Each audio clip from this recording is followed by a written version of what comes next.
I was tragically diagnosed with the sake brewing disease, which is, once you get into this, it's very hard to walk away from it. We've already talked a bit about like the American Gall and like our own sort of manifest destiny and how we're gonna make things our way. But just like, here's my Bodai Moto. And we're like, you started with a Bodai Moto? Like, A, I'm not drinking that. US. But to be honest, that's not a thing most people know. You know it before a lot of the American brewers. Yeah, there you go. Pro tip. You have to make what people will buy, whether or not it's the sake that you as a brewer want to drink. Which is tragic and hard. Kids in the brewery I was at, never prepared, just sort of like a wire wrapped around it, and it was dangerous. That's right, emergency Yamazaki. Emergency Yamazaki. Welcome back to the channel, everyone. Nick Lowry of Kitano Sake here with our second Sake Master Session. It has been a bit longer than I would have liked since our first video. If you know me, you know I live in Minneapolis, and you are probably aware that things here at the beginning of 2026 were turbulent. They're not back to normal, but I have gotten enough bandwidth back that I can get back into recording and editing these videos. Our second session today is also going to be a bit of a format departure. So instead of a one-on-one interview, we are going to be sitting in on a live seminar. Back in the tail end of February, I and Lucas Smolic of the Sake Brewers Guild and Origami Sake traveled out to Portland, Oregon to pour sake at Fuyu Fest. And while we were there, we gave a presentation on a topic that Lucas and I have talked about privately for years. What do we think as brewers is the difference between US sake and Japanese-made sake? We tasted through a dozen American sakes and used those as a case study for that discussion. Whether those differences come down to ingredients, equipment, know-how, or just plain American gall, as we called it, that willingness to experiment. Well, here in the Great Experiment, things can get pretty weird, for better or worse. I should also note that these sakes were graciously provided with funds from the Sake Brewers Association of North America. And SBANA's continued support of both this series and events like this presentation are integral in making advanced trade-level sake content like this possible. So a heartfelt thank you goes out to SBANA for their support. And lastly, one quick technical note before we dive in. Lucas and I were mic'd for this seminar, but I did not account for how much audience questions and interjections from our host, Nina Murphy, would not be picked up by the mics. So there are some audio dips, some quality issues when someone other than Lucas and I are talking, and I did have to cut a few parts that were just completely inaudible. Sorry, Nina. So with that, all that said, let's jump into my presentation with Lucas Smolic, Sake Across the Seas. I am super stoked that these two folks, good friends of mine, folks I respect tremendously in the industry, were able to make it here. Lucas traveled from Hot Springs, Arkansas, where he currently works with Origami Sake and maintains the Sake Brewers Guild, which is a very informative website and collection of information and resources for American brewers or non-Japanese brewers. And Nick here runs a consulting company called Kitano Sake, but for many years, and also led the brewing program at Moltoi in Minneapolis, which is sake you really cannot get anywhere outside of Minneapolis because of laws associated with the state. Unfortunately, it's not something that can be distributed or sold elsewhere. So all of these samples were shipped to us directly, and as soon as we received them, we popped them in the refrigerator, kept them in good condition. We just poured them for you just now. And they were all shipped to us from each of the individual breweries. And so they are about as fresh as it can get. And this was done with the support of SBANA, the Sake Brewers Association of North America. Their information is referenced in the bottom right. They were the ones who helped contribute funds to get these folks here to talk about this, not only at this class, but also at Fuyu Fest, and also to pay for the shipping to get these sakes to us too. So a million thanks, words of gratitude for SBANA and for you guys. So this is all slightly more of a casual card talk discussion format. It's an open layout for, they have a bunch of points that they're going to be going through, but please type in anytime you have a question and they'll get right on it. So introducing Lucas Smolic. and Nick Lowry. Awesome. Thank you, everyone, for being here. We'll jump right in. So our our goal for today is really just to have fun, enjoy sake, and then to hopefully give you a perspective that you don't often get on North American sake, and that is from a brewer's perspective. When we are talking about the cumulative things that go into making sake, whether it's ingredients, equipment, process, philosophy, what is different about things on this side of the ocean compared to back in Japan, where we're drawing our inspiration from? So as Nina mentioned, this is going to be fun, casual. We're going to be kind of going off the cuff for a lot of this. We could talk for hours. We have already, until we're blue in the face and lost our voices. So Nina has graciously offered to keep us on track, which I'm sure she'll have to do at multiple points. But at any point as well, absolutely interrupt us. Throw your hand up, ask a question. We want to take things where your interests are. So if we say something that we just kind of blow past and you want to hear more about it, let us know. We'll pull the thread. At one point of sort of like the detail in here, she mentioned about the Sake Brewers Guild, and the sort of reasoning for that to exist is exactly what we're talking about here today, which is when I started brewing as a home brewer, getting into this, I was a software engineer beforehand, got into this. There was maybe one or two books in English that described anything about the sake brewing process. And most of the examples were actually in how to make honjozo or aruten. And when you actually brew, that's very different from making a junmai sake or a daiginjo. So it can be very, very different. And so we actually started just compiling Google Docs of information with friends. And then before we knew it, we started meeting more people. And then actually some Japanese brewers started getting involved in helping us organize information. We translated a bunch of stuff. And so when she said it initially North America, it's actually, we have about 144 countries of brewers that are all involved in learning together and building sort of reference materials. And so this is really exciting to have all you here to talk about this. It's really a cool topic. Anyway, okay, you want to get started? Yeah. Before we talk about sake, let's talk a little bit more about ourselves. So yeah, 20 years as a software engineer before I got into this. I wanted to work with my hands. I wanted to do something that was more tangible, that wasn't just building an app to bring you food faster or something like that. I joked that I was tragically diagnosed with the sake brewing disease, which is, once you get into this, it's very hard to walk away from it. It's so much of there's actually a weird connection between brewers and engineers. Like a very strange amount of engineers move into brewing for some reason. Like every time we meet a new one, we go, "What do you do right now?" And they'll go, "I'm a software engineer." We'll go, "What is that?" So I apprenticed under Dr. Chiaki Takahashi, who's the head brewer and owner of Islander Sake in Hawaii. If you've never been, please go try her stuff. She does all nama, a lot of daiginjo, a heavy specialty. She taught me all the things you don't need to worry about, and that helped a lot. I interned at Takeda Shuzo in Niigata. I'm the former head brewer at Wetland Sake in New Orleans. I only left there to go apprentice under Chiaki. I run brewsake.org, which is how a lot of people find our organization. It's ultimately a 501c3.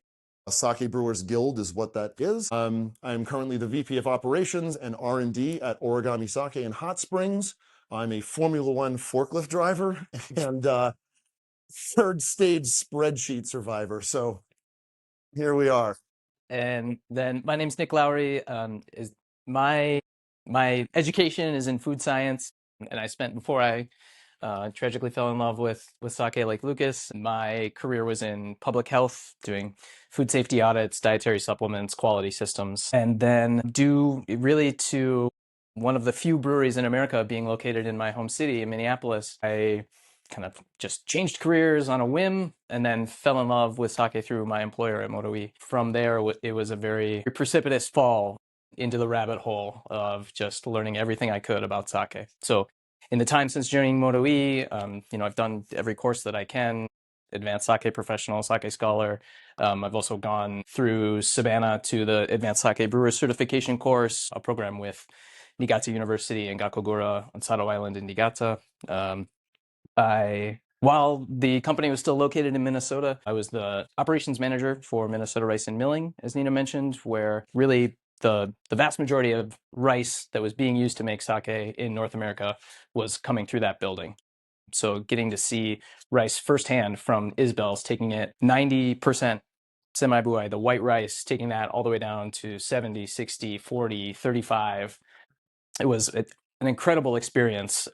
Very noisy and very dusty, but to get to see a sake, not only to mill the rice, but then take that rice to Moto-e and then brew with that rice, to see it for as much of the chain as possible was an experience that not many brewers get to have, let alone brewers in North America. Can I make a comment on that for Please. you? This is primarily because of what they did there. This only could happen because of that. We were never able to get polished rice in the US, and it was Blake buying that and Nick running that ultimately allowed home brewers in the US to access 1 kilogram, 5 kilograms of rice. No one will sell you 1 kilogram of polished Yamada Nishiki. They would. And that was huge. Granted, shipping was like $300. Yeah. You'd get it. And that was what mattered. It was, none of it financially made any sense. No, it didn't at all. But it was. But they're all engineers, so it doesn't matter. It was all wildly necessary. And then, so for 8 years, then I also was in the brewery at Moto-e, and eventually was the lead brewer there, sort of bringing my quality mindset to try and systematize and improve the sake there. I left in 2023. I started my company Kitano Sake, where now I consult with up-and-coming breweries, established breweries. I help trade groups like SBANA to just promote sake broadly. Yeah, love to squeegee, and every once in a while I'll pull a shirt out of the closet and there'll still be some rice stuck in the pocket from the days at the mill. So kind of our goal for today, or the roadmap for today, as long as we can, as much as we can stay on a path, which is not guaranteed. It's very hard. We tried doing this before we came here, and it was like we never got past the slide for like 25 minutes. We'll kind of take a look through a couple different lenses. First, like the raw materials, the ingredients that go into sake, and how those are different. We'll talk about equipment, what access we have to tools that can change the sake, and then we'll talk about the process, just what things that we do over on this coast, how those compare. And then lastly, we'll sort of talk about philosophy, sort of everything else, like all the just wacky ideas that we have that sort of shape the way that we make sake. So I think to start with rice, there are, maybe to give you like a little bit of direction so you can start drinking some sake, there are, let's see, 1, 2, 3, 3 sakes that I would particularly point out because of the unique rice that they have on your tasting sheet. So first and foremost, number 2, Sawtell Sake. This brewery is using Lopez Family Farms rice, and this particular rice farm is unique in the United States in that they follow the Agamo rice cultivation process. So they're using flooded rice paddies, and they are using ducks to like naturally keep the rice weed and pest free. And this is, if my understanding is correct, this is their very first batch that they have used, or that they have brewed with rice from this farm grown in this way. We've also talked already a little bit about, we've referenced the Isbell's in Arkansas, 5th generation rice growing family that really, in my opinion, grows the best sake making rice that you can get in the United States. There are a handful of breweries on here that are using rice from the Isbell's, but one to note in particular, number 3, Shojo's Dojo, they're using a relatively newly available rice strain in America, Omachi. So very old heirloom variety of rice, but really only recently available to brewers here stateside.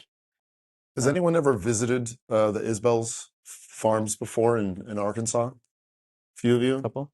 Yeah. And then has anyone visited any of the farms up in Northern California?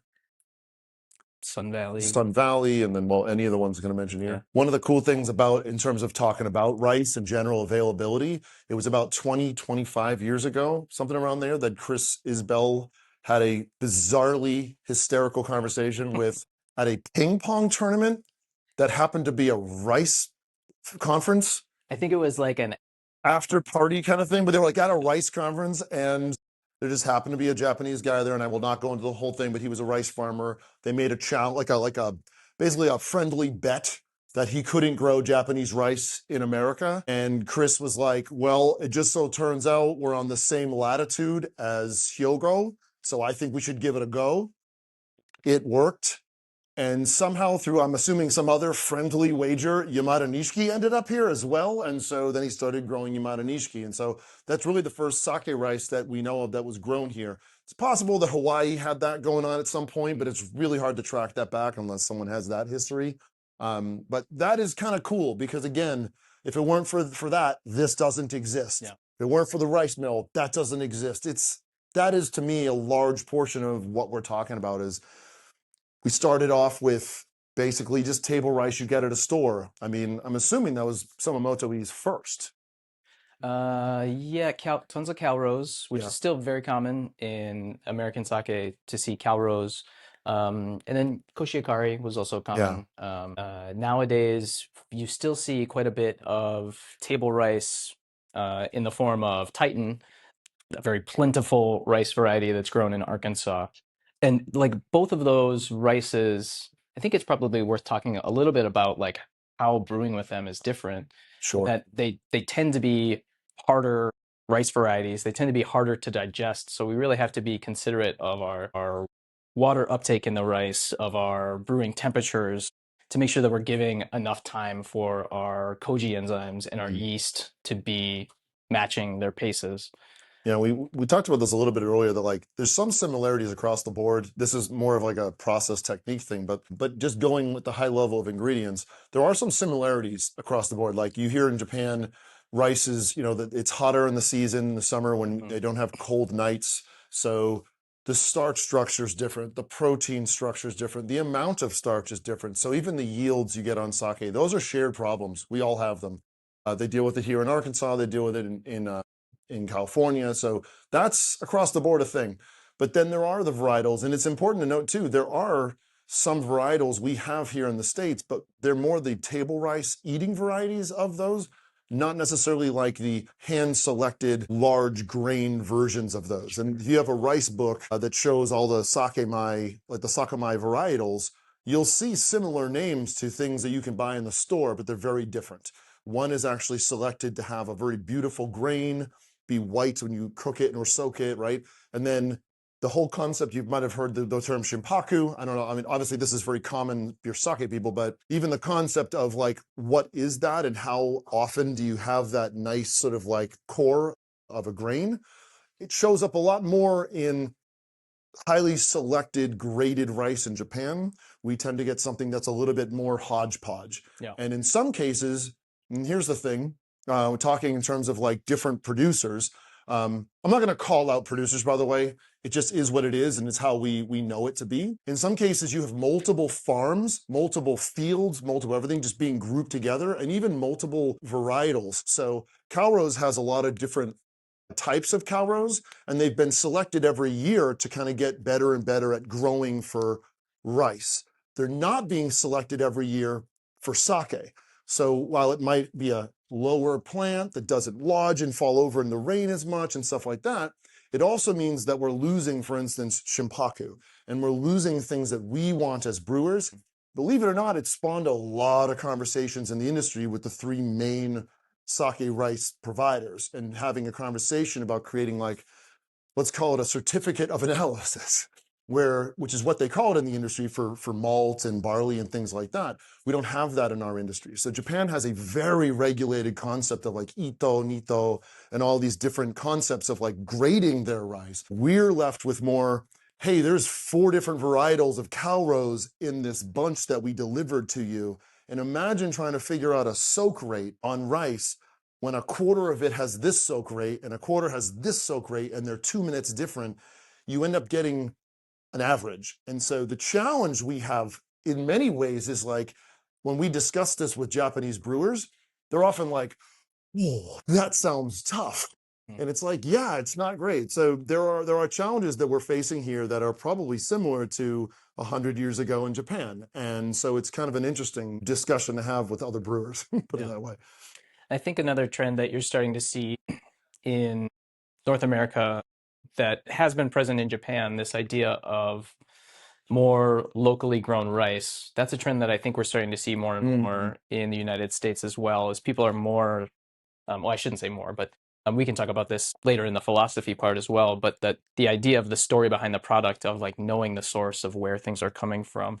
You're starting to see more breweries like Den using single lot, single origin rices where they're naming the farmer, Sawtell where they're partnering with a specific farm to grow their rice so that their sake is a unique sake to them and where the product comes from, as opposed to, with all due respect to the Isbels, opposed to having that sake or that rice be grown and milled in one part of the country and then shipped thousands of miles somewhere else.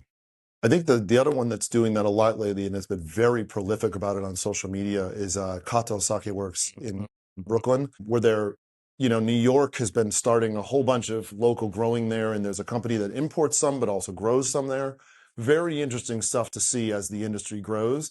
And this is an American-focused thing, but because I represent the Sake Brewers Guild, like Europe is actually just now starting to do their own. They have their 2 sake rice that they have created, and just about a month ago, the first sake polishing mill went online in France. So it only does about 100 kilograms at a time, but they're actually going to start supplying brewers in Europe with polished sake rice. And believe it or not, they're about 10 years behind us or more. Yeah. So they just are getting that now. They're all working with Arborio and these Italian varietals or French varietals, but they're not really there. And so it's sticky, it's hard to work with, it gets kind of contaminated in the koji, there's lots of challenges. We face those, and now that the industry has grown to this point, we are able to kind of be in between what Japan has, maybe at like 10% of it, but like we're at that 10%, and it's like Europe is just now getting into that 1%, 2% of where we are here. So it's kind of interesting to see this kind of progress. And then I think, we're like 20 minutes in and we're So I told you we're still on the slide. The presentation. So just quick, move on. Yeah. Just go. Last sake that I think is worth highlighting from the perspective of rice is Uka, number 12 on your list, just because they're in such a unique situation of the Koda family that owns the brand Uka. They have a rice farm in California where they grow their own rice and then ship it to Japan, have it brewed into sake, and then ship it back for distribution. I'll admit that I'm not sure what the current state of the company is, because recently the Koda family had to sell their farm, so I'm not sure what the latest news is there. I know I've heard that they're trying to keep the operation going, but I'm not sure what the future holds for them. It's also worth noting too that I've personally been in discussions with Japanese brewers, importers to Japan, and rice growers in the US about, because of all the issues currently with rice in Japan and the price and the availability, they're looking to ship sake rice to Japan from the US, which is a very interesting state of the world right now. And what that might do, who knows? And also to keep in mind, one of the interesting things that we're actually going to focus on in the next year is Japan is switching over a lot of breweries to 80 and 90% polished rice because of the availability of rice. And so what does that mean? And where is that going? And in a lot of ways for us, like I said, Europe and the US, for home brewers, for commercial brewers that just want to save some money, trying to figure out how do you produce a quality product with 80 and 90% polish that isn't just umami heavy, that isn't just thick mouthfeel and all that. How do you do that well? And there's a lot of studies coming out right now that are very interesting. So, Yeah. And as soon as we get one, Yeah, okay. It's getting We're still waiting on we're waiting on the flat polishing machine. Right. We're a couple. Show us that sake that was the difference, and it's like Kojima is not working. Yeah. Like 70 and equal 50, and then it's not. That's incredible. Awesome. It's really incredible. Sake, some places are using cracked rice or rejects.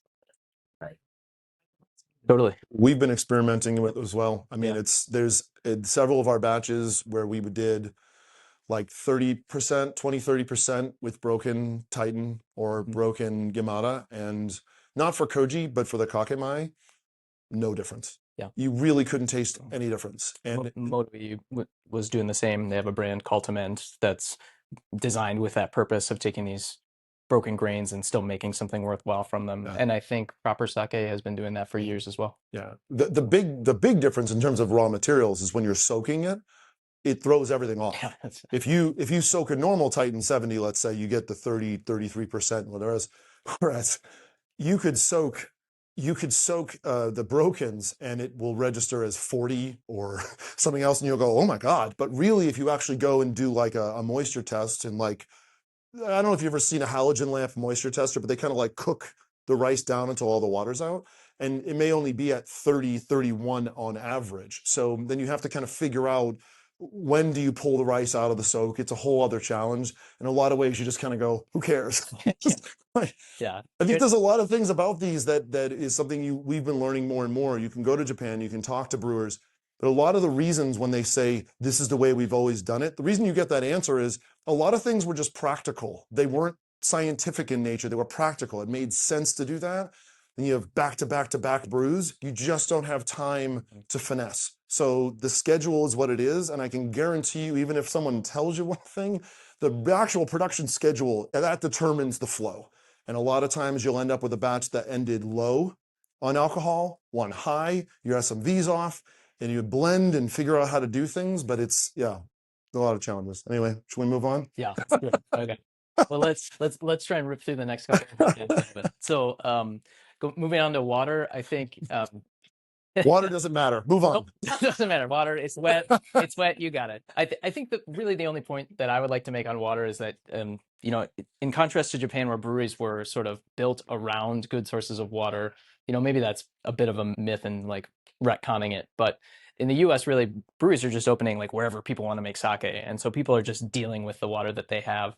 So you'll often see also, because there are a lot of sake brewers that are coming from the beer brewing industry, where water adjustment is so standard and part of the scenario, that you're seeing more and more sake brewers adjusting their water, taking it to RO, and then adding back in the specific profiles that they want via mineral additions. And so number 11, farthest star, Todd Bellamy, he cut his teeth for Boston Brewing Company. Yeah, Sam Adams. And so he loves to like say, okay, this style, I want to go more of a Miyu profile, and this next sake, I want to go in a different direction with different mineral ratios and additions. And then, you know, kind of at the opposite end of the spectrum, you do see some breweries that are really leaning into what their natural water source is.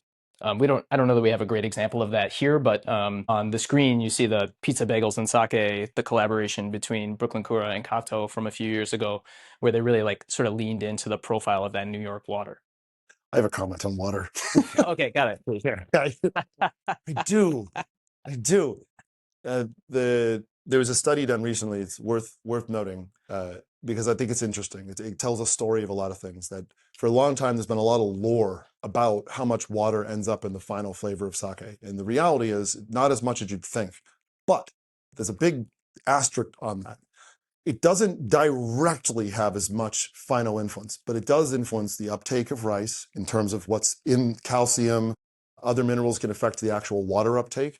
In addition to that, that also affects how koji grows. So that has downstream effects. So water has a lot of downstream effects, but it's not as noticeable. You can't taste the water and then go, I definitely taste this in there. It's not a one-to-one. And you can believe it. You can fool yourself into thinking it, but rice has a far more large effect on it.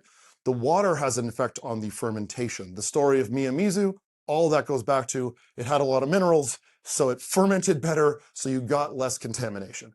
And from a brewer's perspective, even though that myth gets spread a lot, that lore is told, the reality for us is, well, we know how that really works. And if you have a slow fermentation, you get a contamination. If you have a good roaring fermentation, you get a good contamination. You just slipped in here. I don't even know. Anyway, so that's a big thing to note on this. Like it doesn't necessarily have that, but it is a big piece of sake brewing. Like the water really does have an effect. It's just not as so much like you can drink it and go, I get how that affects it here. That's more of a like, as the brewer, you could ask questions and say, hey, you have a lot of minerals in here. Do your ferments really rip? Do they really, they're really strong? And say, yeah, we do. Or when you're talking like Hiroshima, and a lot of water sources tend to be more soft, or like he's saying, bringing it back to like reverse osmosis water where there's no minerals in it at all, you then build back something to specifically tweak your yeast because certain yeasts respond better to certain minerals and other ones don't. So if one's going to produce a lot of acetaldehyde, or if it's known to produce a lot of isoamyl alcohol, which is unfavorable to acetate, you could adjust your water and affect that. So it becomes very technical very fast. And I think that's why it's easier to just say good water makes good sake. Yeah. So then on the topic of yeast, I think this is one where there's maybe a lot of animosity, for lack of a better term, that in North America, we're at a severe handicap, I think, compared to breweries in Japan. From Jozo Kyokai standpoint, we really only have access to number 7 and number 9 in their dry formats. So what we do tend to see is, well, for one, we tend to see a lot of sakes made with those, or if not the official versions from Jozo Kyokai, sort of the analogs that are made by Akitsuka. yeah, well, no, I'm thinking like domestic yeast producers like Y Yeast and In other words, Bootleg and something like someone ripped out of a Nama bottle like 20 years yeah, ago, and they're just propagating it, which when someone says, oh, I got that 901, it doesn't taste good, and they go, well, it's not probably really as close to 901 as there you you go. think. And then Back to foaming. and then the other difference that I think you see is other producers of yeast, like for example, Kitano, as you mentioned, microbial producer in the Akitsu prefecture, you tend to see a higher proportion of their products in American sake just because that's what's available. In Kono-san's direct words, I'm a commercial producer, I'm not a government. So I can sell you whatever I want. It's a very different perspective, and I think it's important because there is that, it is still capitalism and still trying to sell stuff, and unless Japan specifically excludes it, you can very often find an analog, to your point, in a Kitano that is essentially what you may get in something else. So what we really look for is more, is it a high ethyl caparate producer? Is it a high amyl acetate producer? Is there a balance of ethyl acetate and isoamyl acetate? Where's that balance? We ask them those questions. We talk about is it strong fermenter, weak fermenter, and then we make a decision on, we buy it. It should be noted they're very expensive to acquire. You have to get it in a slant, which is like the pipe, the sort of like test tube. On agar, you got to use like, a fume hood to properly propagate these things. So not everyone can do it. It's not easy, and they cost about $500 a pop. So not every brewer can afford that. So yeah, we are very limited in that regard. And probably something as an industry, if there's like one change that you like most commonly hear from brewers, it's we want access to more yeast. That's a very common through line that you'll hear. Tell your local Jozo Kyokai. That's right. And vote. And then last ingredient that at least is worth talking about is kojikin. I think here, I don't know if you agree or disagree, Lucas, but I think in terms of kojikin, I think there's a lot of parity compared to the other ingredients. I think that's the stuff that we as producers are able to buy here. We have very similar access to what Japanese brewers have. So really the difference in koji, I think, comes down more to skill and technique than to raw materials. Yeah, I would agree with that. You have 2 main producers we buy from. Japan has about 6 major ones, and then there's a bunch of like smaller ones you never hear of. The biggest thing for us is actually trying to convince people or warn them to not try to propagate their own, because Americans for some reason have this idea, or I should say Western in general, that like wild is best. It comes from beer probably, and sort of like the Belgian styles and all that. But like several times, and I've done a lot of research on this, and Japan's done a ton of research on this because of actual issues that have occurred in the U.S. Or sorry, in the wild, where like animals have died, and they discovered, we're good, got it. We got to move on from this topic. I would say one last note about koji though. I think I think the U.S. has been more willing to experiment with this. Maybe again you disagree, but using different koji, different tane koji, different koji kin, using white koji or black koji as a great example. We have Eclipse from Nova Brewing, which uses a mix of black and yellow koji. And I think you see more of that willingness to be experimental, whether it's growing your own koji, which is probably the bad way to experiment, or using different varieties in your product. All right, then sort of the next tranche of like differences between how we make sake here and how you make sake in Japan is access to equipment. As you kind of already mentioned, there's tons of brewers that come into the sake world from beer brewing, some from winemaking, and there's tons of just ingenuity and do-it-yourself, make-do-itiveness attitude about making things work when you can't just buy things off the shelf, or either because you don't have access to it or you don't have the funds for it. These are sort of like the three specific areas of equipment that I think are probably most different between North America and Japan. Steaming, I think, is a big one. Really just the cost of buying a dedicated purpose-built sake rice steamer is very inhibitive for certainly an upstart brewery.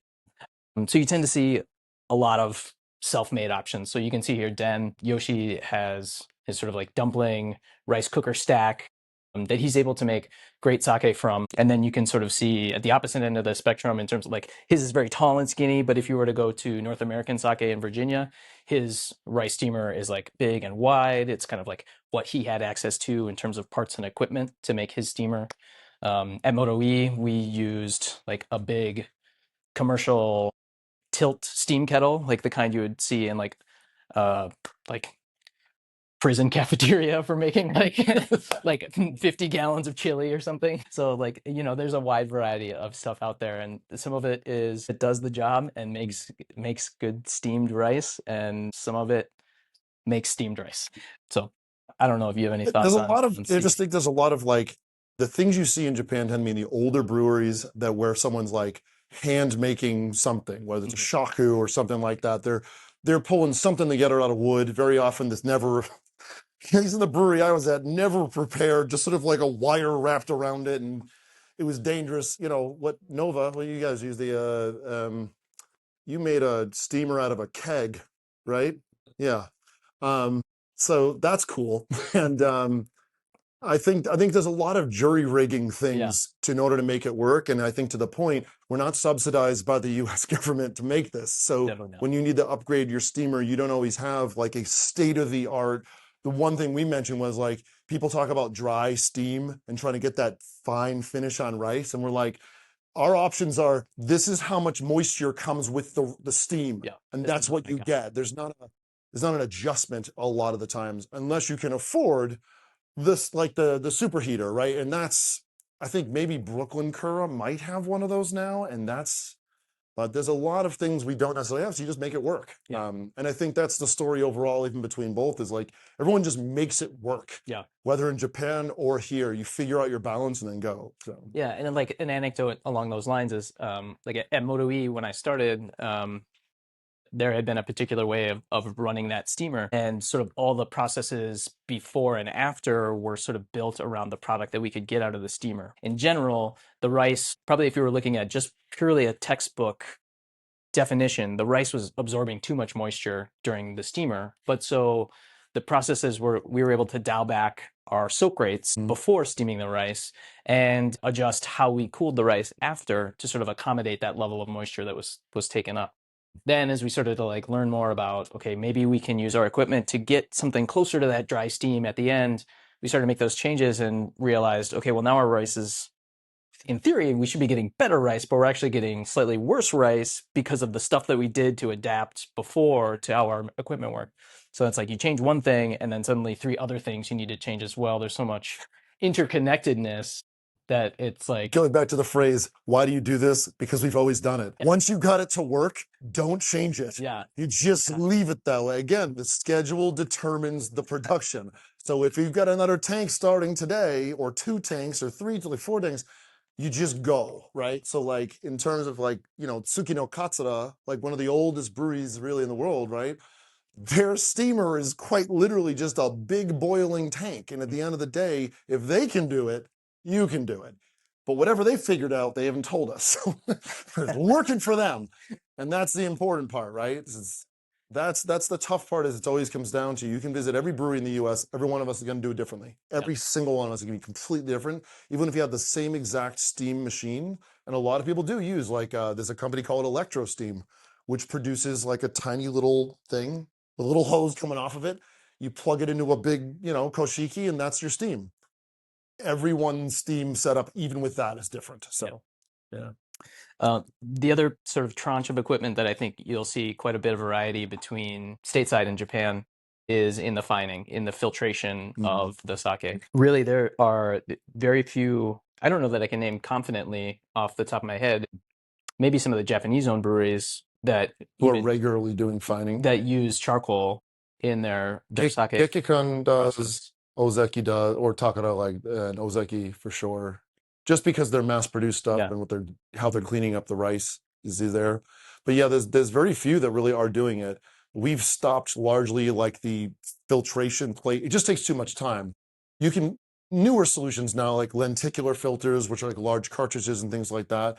But charcoal, and this is the note I made to you earlier, Gekkeikan told us when we were out there having a chat with them that the only thing that they really source still from Japan is charcoal, and largely because all the things that they try to get from the US still contain iron, and only Japan has sort of like removed that from them. I'm sure there's other countries you can get it from, but that's a big no-no for us, obviously, is introducing iron, especially at that stage.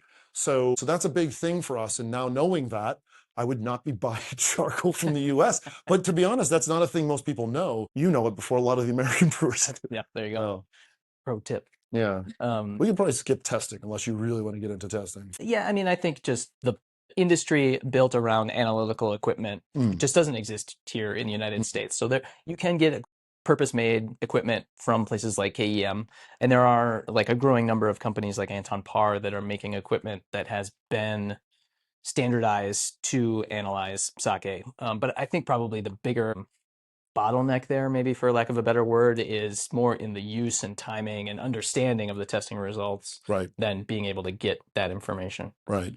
Um, Yeah, this is one of those we could talk for hours Yeah. on.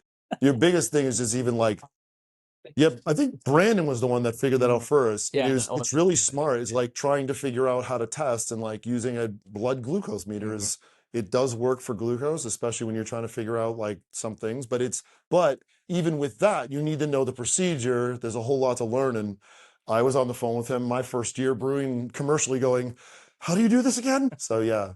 Yeah.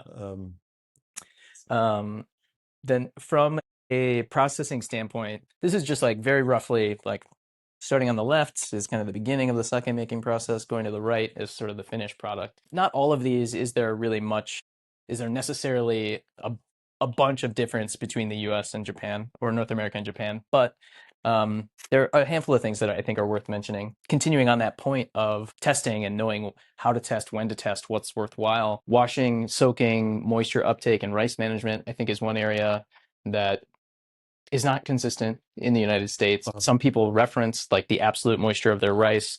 Others are strictly doing how much water as a percentage is being absorbed. We touched already on steaming, about how that's kind of whatever you're able to get for steam is what you got, and you kind of build everything else around it. But then Moto, the yeast starter, I think from a process standpoint, things are maybe, I wouldn't say that there's anything absurd happening. Well, I shouldn't say that. It's not like crazy different, but maybe the ratio of people, how they choose their methods, is different here from Japan. I think process is the different. Maybe process or timing, schedule. Sure. Like a lot of breweries in Japan do like their shubos is like what you start almost with. You just crank out your shubos. And then after you like 2-3 weeks of prepping shubos, which are all now in a room that are being attended to every day, you then, again, because you're making quantity, right? Whereas a lot of American breweries are not making quantity. So like they do one brew, shubo, and then they have this time where they're doing other stuff and prepping things. Then they begin shikomi. A lot of them aren't large enough to have 8 shubos going on at the same time. And then they start shikomi as they're building more shubos. Like the seasonality of it doesn't exist in the same way. I guess that's largely how I see shubos being different, because there's a lot of attention on that as like a process part. Well, and I think, something we were talking about before as well is that you tend to see more kobo jikomi in the US as like a relative portion.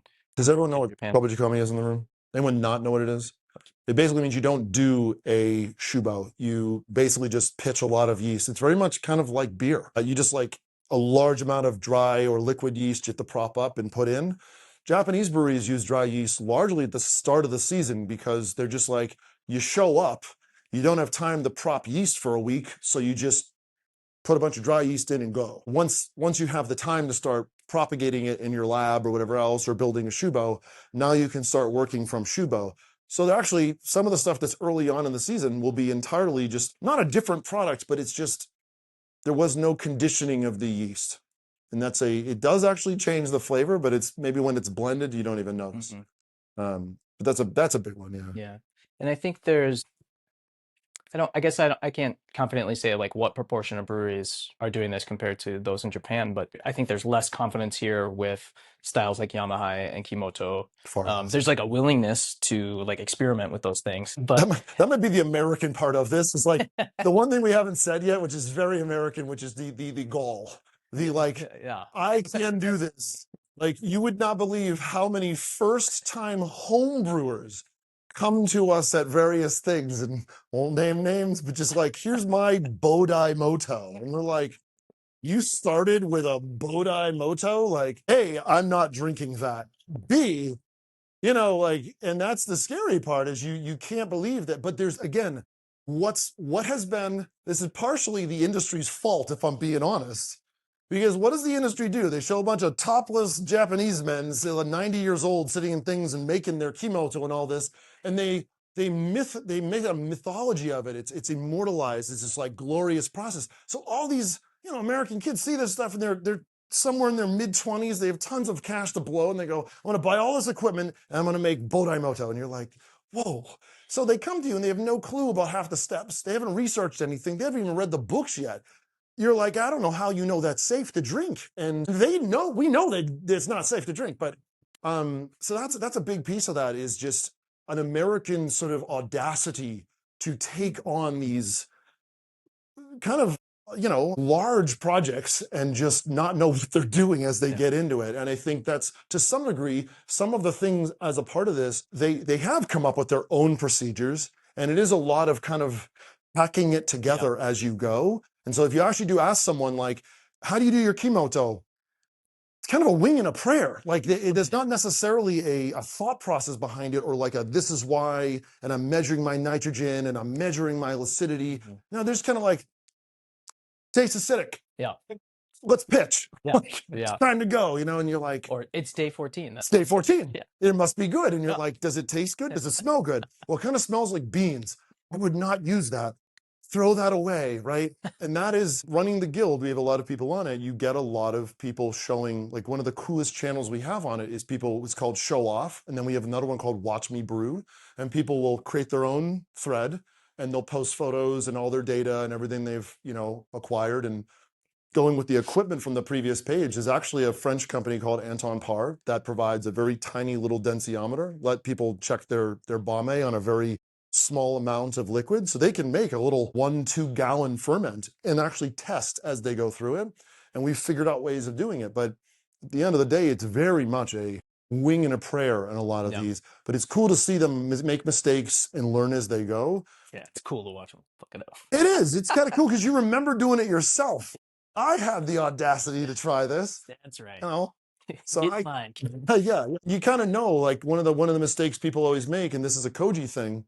When you're making your koji, a lot of brewers will build their little, like, a refrigerator to use as insulation, and they think through a lot of the process.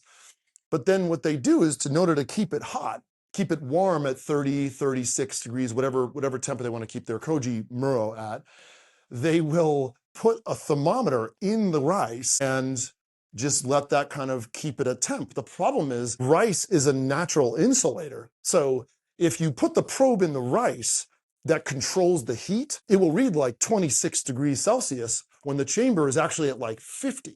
So a lot of them murder their first like 5 batches and come to us and go, "What's wrong?" And we say, "Did you read any of the material out there?" Which properly says, put a thermometer outside of it, and then you do this. So some of it is the audacity of what they're doing, but eventually people do kind of figure it out, and I think eventually read the books. But I'm realizing we didn't even include koji on this process, but probably because, like, I don't think there's any brewer in North America that would confidently say they've nailed their koji process. I think it's sort of the golden ring you're sort of always reaching for. Muromi, the actual main mash management, I think very well mirrors the conversation we were just having about Moto. I think the process here is just broadly, there's misunderstanding. Yeah, people sort of chasing a knowledge gap of like, how do I really analytically know?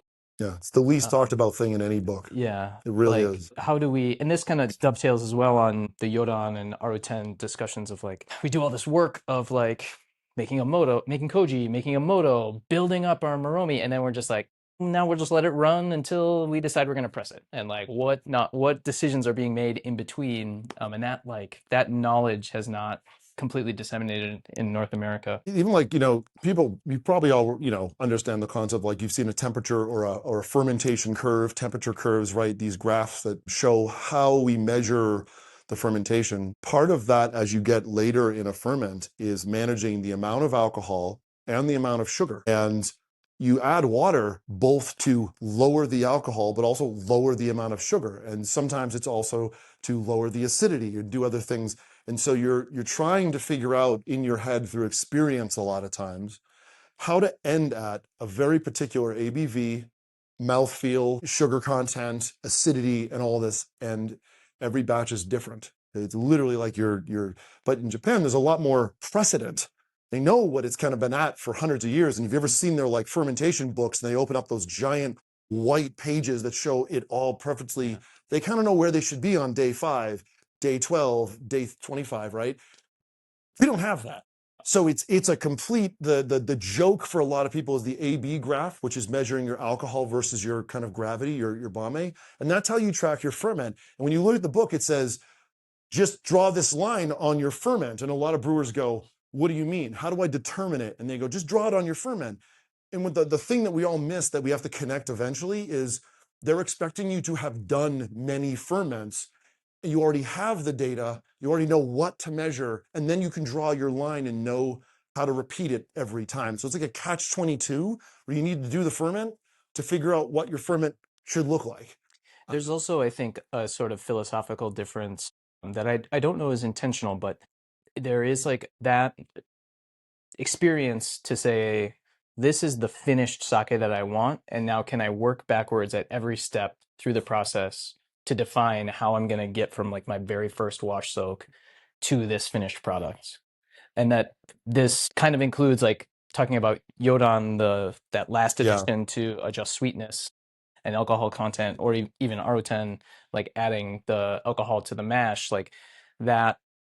Often those steps are sort of like, okay, well, I'll know what to do when I get there and I have the data. But in reality, it's like you're not going to like look up directions when you're halfway to your destination. You're going to like have your route mapped out from when you pull out of the driveway. Can't believe that analogy came together right on the fly there. You got it. It's nailed it. Thanks, Seth. Yodan is one, we were talking about this earlier. Yodan is one of the large ones where it's probably one of the bigger differences actually in recipe. Absolutely.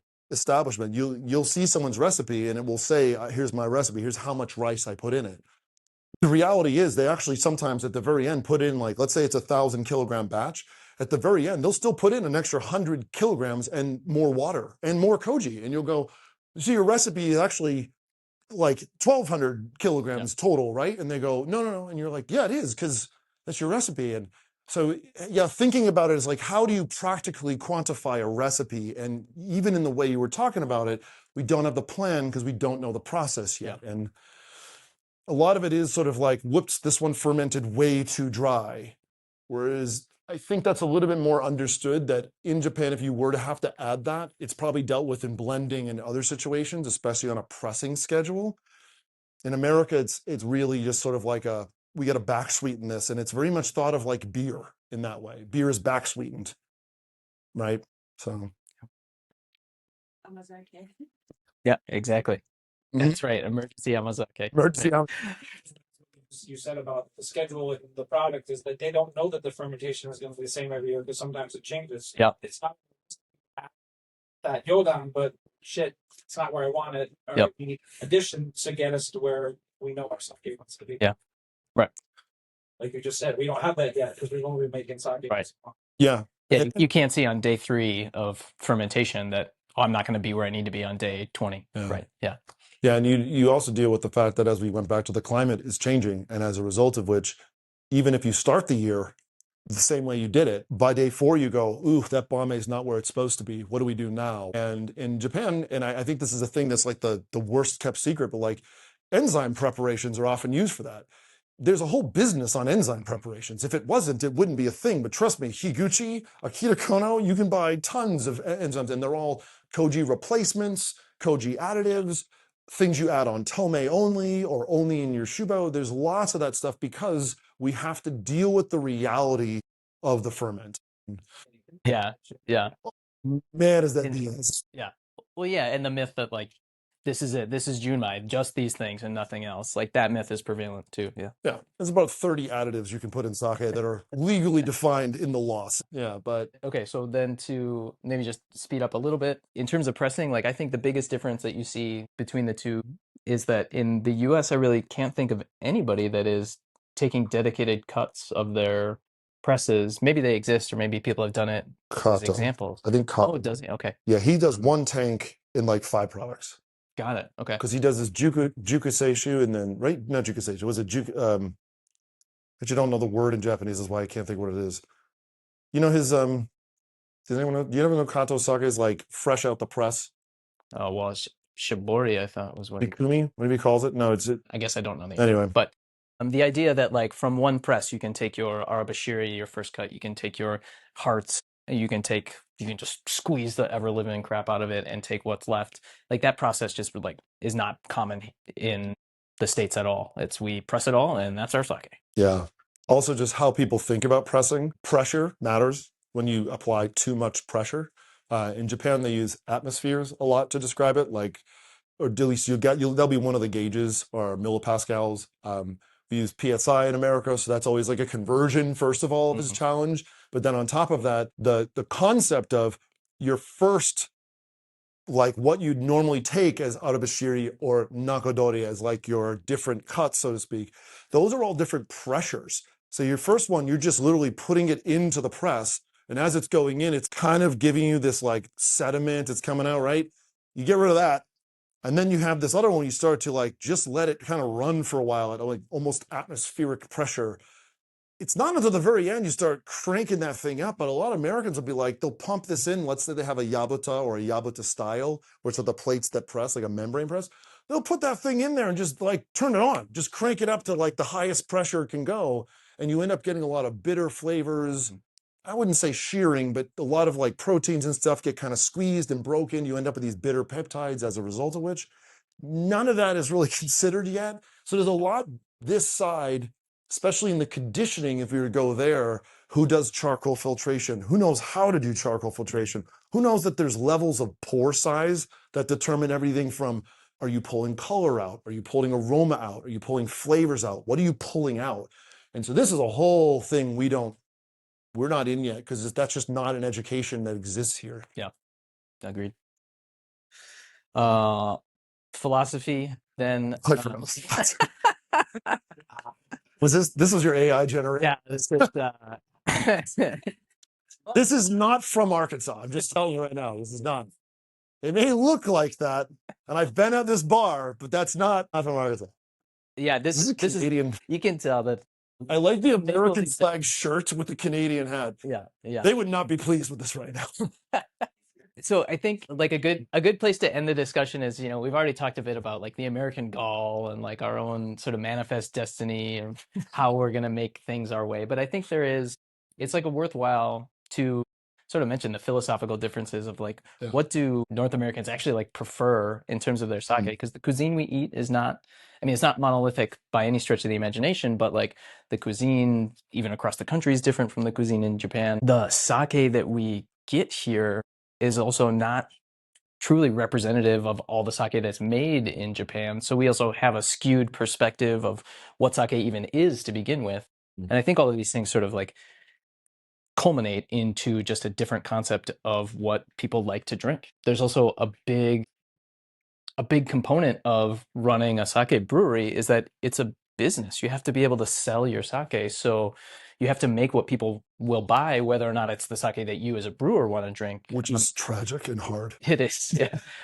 So like we were talking earlier about how Brandon from Brooklyn Kura is like, I made Occidental. One time I put the hops in the tank and then I wasn't setting out to do it, but now I have to keep making it because everybody keeps asking for it. And then you also see like to that end, breweries that are making sakes that are flavored and designed to be approachable and palatable Yeah. to non-sake drinkers to Yeah. try and court them into the beverage, whether that be seltzer, higher acidity, carbonated, spin, flavored sake. Yeah. things that like touch on wine, which is really interesting because you also, like we were talking about this recently, figuring out who the customer is and who the closest customer that drinks something else Mhm. is to you. There's still a big, I think it's a miss hit to some degree to targeting wine because of the fact that what I've seen people actually, the people that seem to be more adventurous and want to try sake and are excited to try, actually tend to be more beer drinkers. It's an interesting thing that I'm curious to see if everyone agrees with that as you see more. But we recently had our experience at a beer festival where we were the belle of the ball. Everyone wanted to come try sake. They waited in line for hours to try sake, and no one else had a line. We had 150 people in a line at a beer festival for 6 hours, and it never went away. No one else had a line, and they were all the beer brewers are going, "How do we do what you're doing?" And we were like, "Start." Yeah. But there is a question of, who are we targeting and what is that end consumer? What do they want? What are they pairing it with at home? What do they take it home and drink it with, eat it with? Is it alone? Are they just drinking it on its own, or what's the behavior look like? And one of the things we actually heard, which sounds like a really cool place to also go with in the future, is as a palate cleanser for beer, which is interesting because people that are trying something that's very heavy and they're drinking that and then they drink sake, a lot of us do that anyway. When we go out to drink, we'll have a beer and we'll have our sake. And it sounds like more and more people are discovering that's a way to drink sake.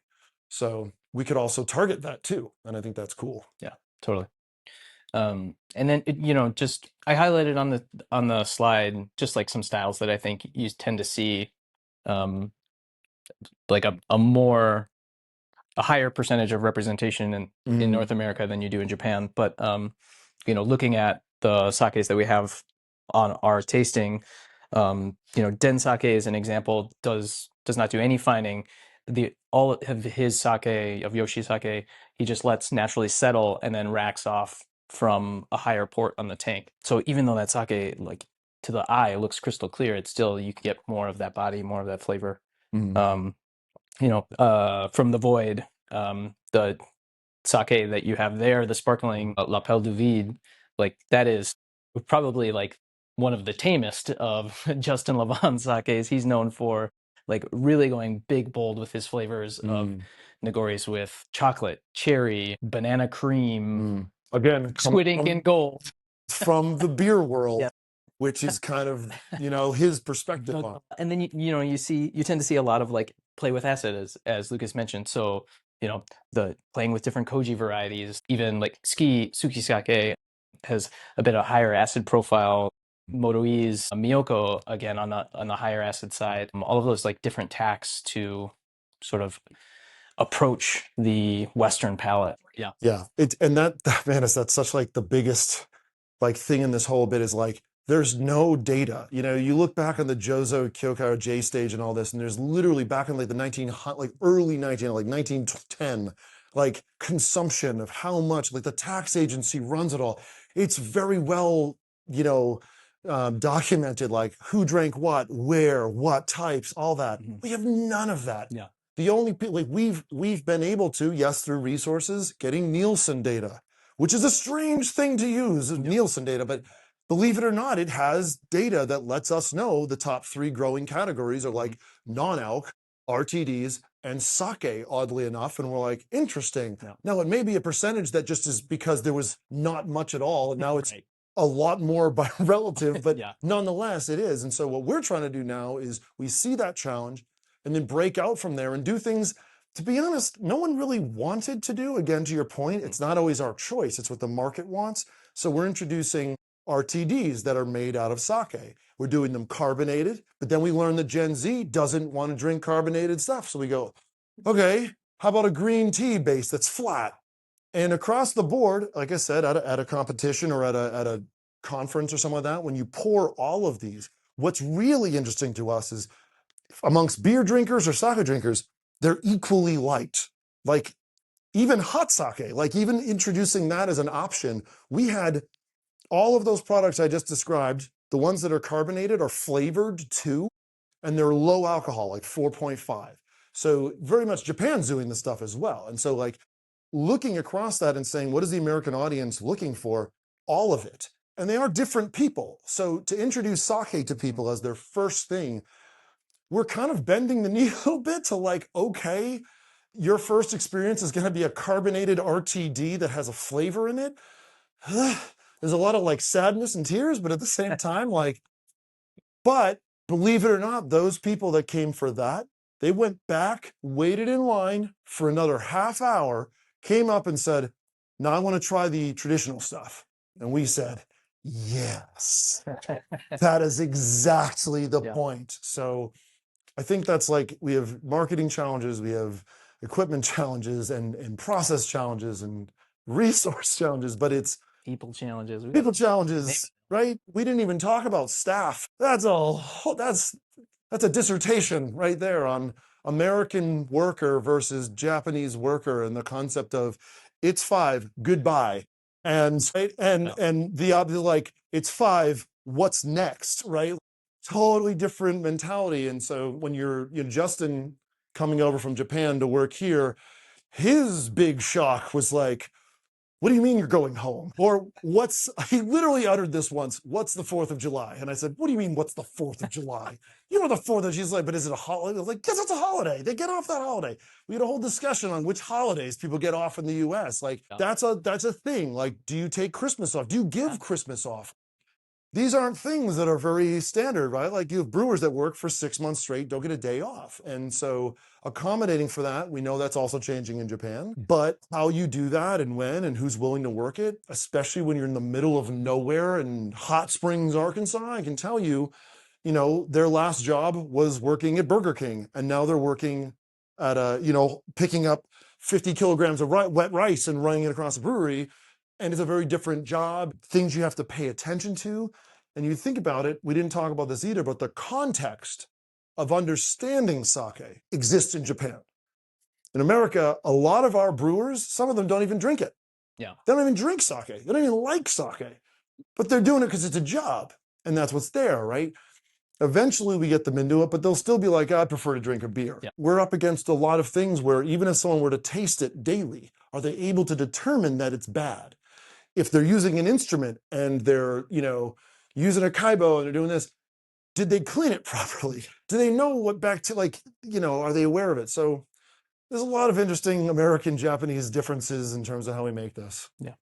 We'll leave you with that thought.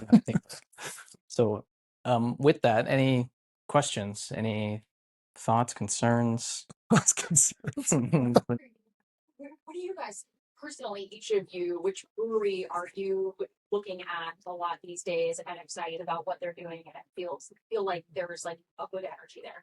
Or like Kato's mine. I always look, I know he's not represented here, but as a small business who figured out how to start small, I put Yoshi in the same, in terms of how long they've been there, what they've been doing. Nova, obviously, because Nova started as an established thing, and that's the key. You got to build a business.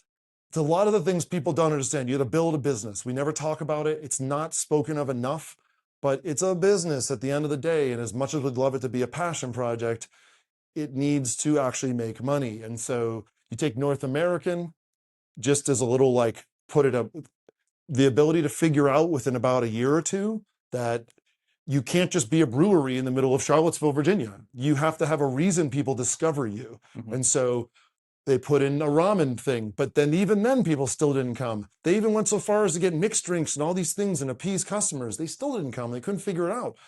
And finally someone said to him, well, no one's Googling sake at lunch. And he went, oh my God. Yeah, no one's looking for a bar at the time that we're should be our most busy. So on Google, they switched over and now they're Black Cat Ramen. And lo and behold, people are coming in to have that and they go, are you guys a brewery? And they go, yeah, you make sake. And they go, you make sake? Think about how different that is, right? Given the mentality, no one's looking for it, no one wants it, and then you have to find a creative way. So Andrew's done that. Kato did it very slow and steady, wins the race, brewing out of plastic buckets for like 3 years, didn't even have a tasting room really. He kind of like poured shit on a, yeah, like literally he had a koji closet. Yeah. Literally, it was like a foot. The actual koji was made in a 1 foot by like 2 foot tray, and you had to like do this to get into it. And now he has a fairly large brewery. But you think of that progress. The same thing with Brooklyn Kura. Starts small, gradually grow up. So I would say there's a lot in Brooklyn that's a great example of that because they've had to. It's kind of a matter of necessity. It's very expensive there. You have to like start small and grow. But I think anyone else too, and James, like I call you out on this. I think you've done a great job building out Nova and like what you've done with that. So Yeah, I mean, I would agree. I think Kato is one that I look forward to and admire, if for no other reason than their philosophy of like, you don't see Kato here because Shinobu can't be here to represent his sake, and he does not want, he wants to keep his sake very close to the chest and represent it truly and honestly everywhere that it goes. So he won't distribute if he can't be there to distribute to it. And then I respect that. yeah, and then another brewery that I admire is Gekikan for like there's so much that they do that is unseen. They are such huge supporters of the industry that just like the consumer doesn't really see. But if you're in a brewery, like just the openness and willingness to like work and support their peers is just I think unmatched. Even more than that, their desire to support the industry. It's a thing that's kind of hard to really truly understand. But like they've shown up, myself, Justin, and JJ, another brewer with us right now, we all went to visit there and had like, you know, the straight up like deep conversations. They're willing to sit down, bring their toji in, talk about everything and really get into the weeds. And we asked them, you know, why are you doing this? And they're just like, we just feel it's very important to support the industry right now. And so we're willing to do whatever it takes. And that's,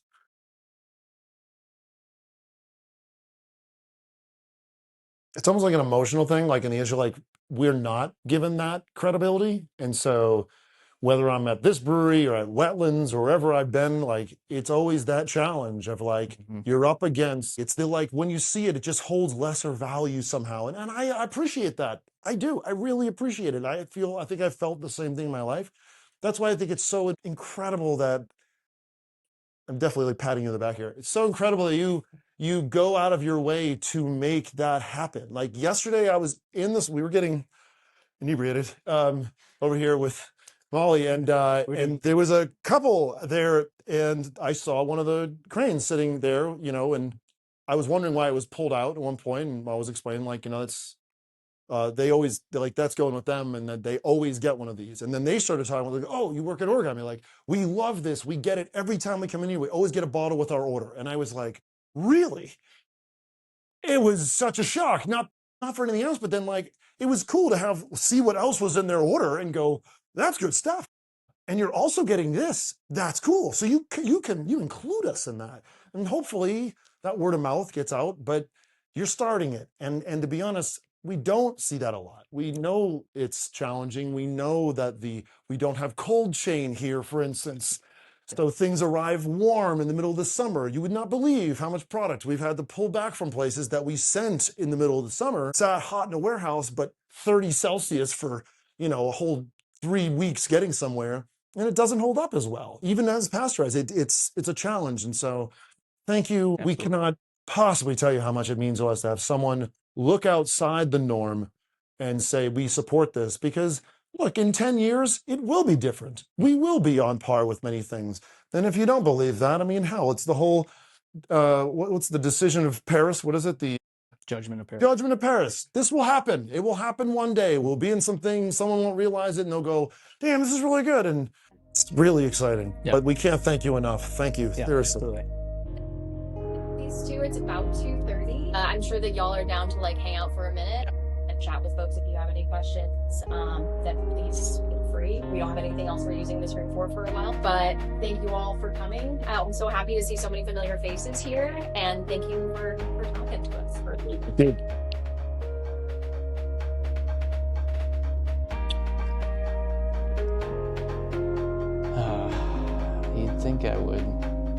You'd think I'd like come up with a script for the end, but no.